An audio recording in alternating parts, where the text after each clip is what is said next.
Hello, my name is KalebOwens. I'm the career coach here for Madison City Schools, and we are delighted to have a special guest here with us today, Ms. Deione Crutcher from the Huntsville Career Center.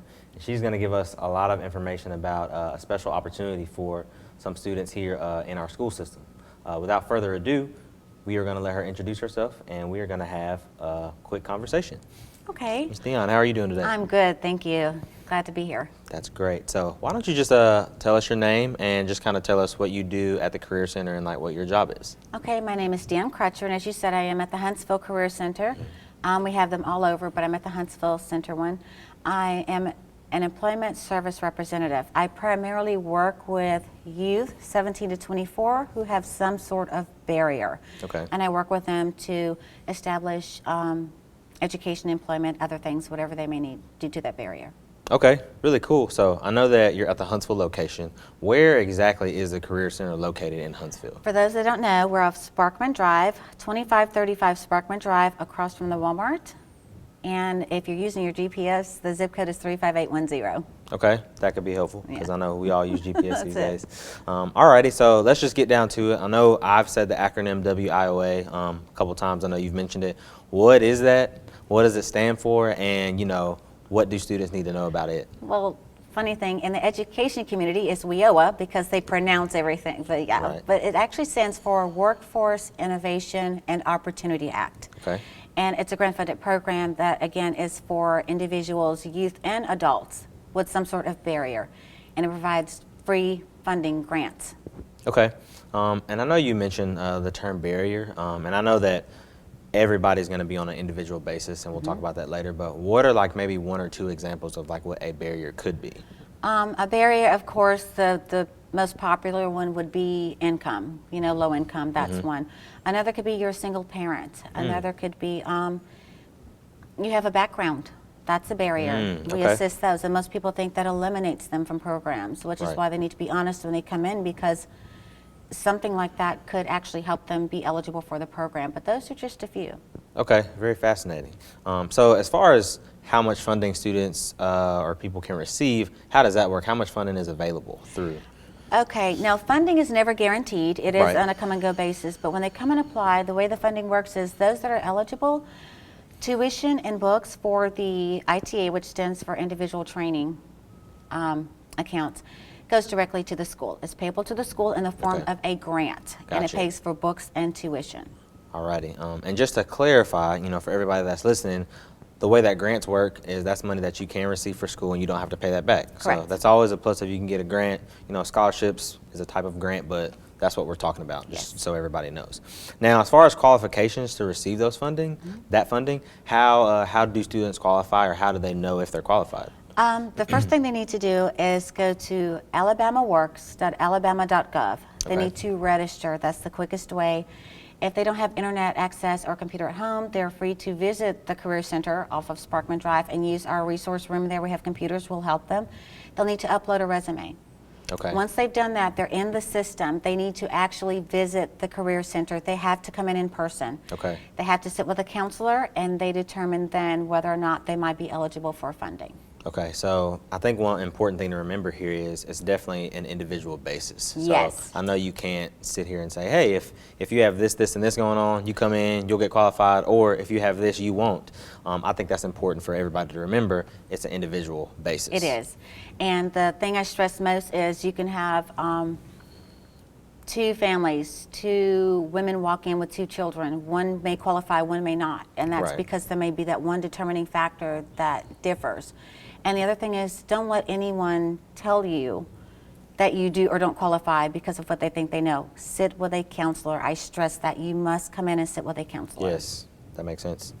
Because I think a lot of people may assume that they do know. And I know that also happens with like FAFSA, and people might think, especially students, they may know, but Right. you never know until you try. That's and right. so, you know, one thing that as I support you guys trying to support us, I want to let people know, just give it a chance. You know, if you're thinking about doing some of these programs that are qualified, which we will talk about a little later, you definitely want to at least put the feelers out there to see, hey, if there's grant money available, you know, you want to take advantage of it. That's right. You know, as a student and as a parent. Yes. So, all right, so one more thing. Let's say I'm a student and I'm ready, I'm excited. Okay. I know where the Career Center is, right? Yes. I put it in my GPS. So my first appointment, when I come see someone, what do I need to bring with me? Absolutely nothing.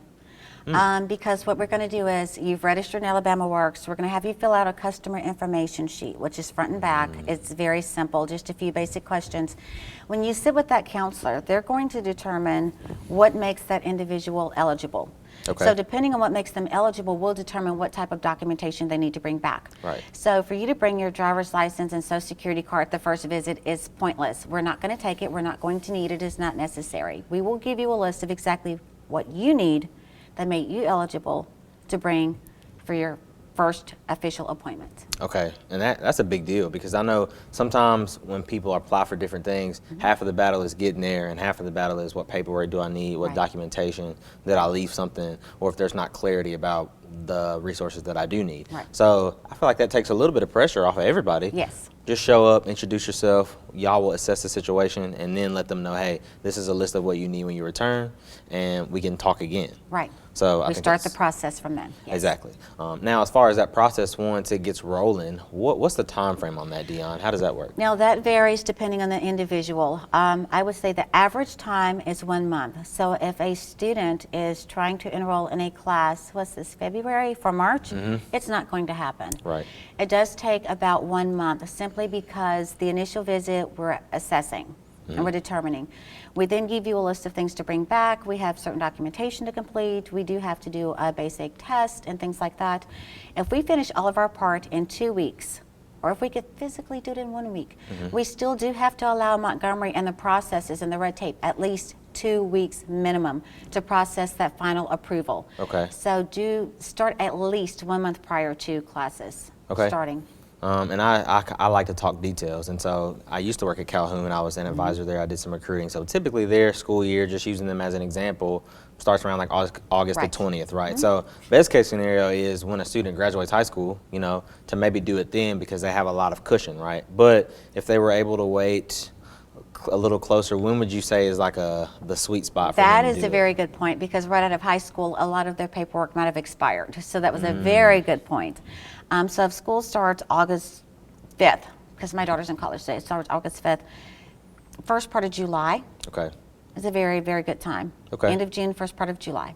Good, good. And I think that gives us a good point of reference, because I understand things happen, but I think one thing that I learned when I was in high school and coming through college and being a professional now is sometimes when there's deadlines or when you have some time, do it as soon as you can. Right. Because with funding and things of that nature, Right. you want to make sure everything's squared away so you have access to what you need in a timely manner. I mentioned Calhoun because I know that they are a local school that has, you know, several WIOA approved programs. So maybe just talk about a couple of other schools that may have some programs, maybe here locally, but then talk about where students could go to access the programs. Okay, that's very good. We do work with Calhoun a lot. We also work with Drake. Okay. So I think the key to know is junior colleges. Okay. Start with those. I've even done one as far away as Jefferson Okay. State, and get to your In college. Birmingham? Yeah. Because they do live here, and the resources is coming back here. So she was allowed to do that. Again, come to the Career Center and see. Never assume you can't go to a certain school because. Yeah. But those schools, we also have independent schools. For example, what do you call it? CDL? Yes. Certified drivers. Exactly. That's a big deal these days. There's high demand for that. They have independent schools for that.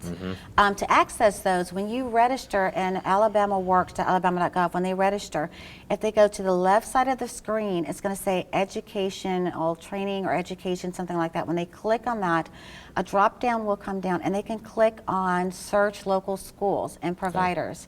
And when they type in state, they can type in Calhoun or Drake, or just type in state, and it will show all the schools that are available. Everything with a green check mark under WIOA is covered by WIOA. Wow. Yes, Okay. That's a huge deal. it is. You don't have to guess. Right. And from what I've seen is, of course, those 2-year associate degree programs very Yes. popular. But then they also have some like short-term certificates. They do. They have things in workforce development, and those are things that we can get into in a little more detail. But I think the big picture is knowing that there's funding for that. Yes. That will cover their tuition, and I think even some resources like books and maybe things of that nature. Books and tuition, yes. Books and tuition, exactly. So Yes. that's kind of like the big picture. And so maybe we'll get in a few more details here in a second. Now, we know about school, but as far as anything else that WIOA covers, is there anything else that the funding could be applied towards?